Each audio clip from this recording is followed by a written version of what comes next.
With Brenda Bouchard. Thank you. Thank you, Senator Sanders. My husband passed recently from younger onset Alzheimer's disease after living with it for 12 and a half years. My mother has Alzheimer's and my sister was diagnosed last summer. By 2050, it's anticipated that 14 million Americans will have Alzheimer's or a related dementia at a projected cost of $1.1 trillion in today's dollars. So what will you do to deal with this national public health crisis that is impacting all of us? Well, I'm sorry for your loss. And the question that you're asking, I think, is a question that millions of families are asking. We have a crisis in healthcare in general, and we have a particular crisis in Alzheimer's. People are living longer, and more people are suffering from Alzheimer's.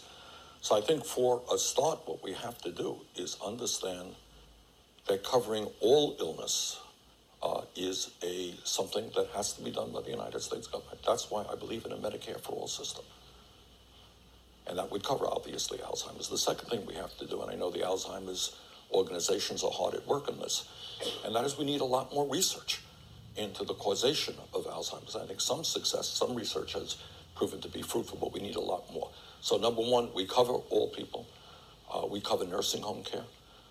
And second of all, we do a lot more research into understanding why this is such a prevalent problem. Quick follow this, Senator. How does research and development work in a single-payer system? Some people would argue that the incentives are there for American innovation this time around. I would argue just the opposite. What are the incentives right now in terms of the drug companies? It's to make money. And I think what we have got to do is tell the drug companies that, among other things, Alzheimer's is a major issue, and we want research to be done on that. If you check out where many of the drug companies are investing right now, it's often Me Too drugs that are just a little bit different than the current drugs because they can make money on that. But I think Alzheimer's is one clear example. Obviously, cancer, diabetes, these are all terribly serious health problems. And we need to invest in the research and development to help us come up with answers to these terrible illnesses. Social media question coming in.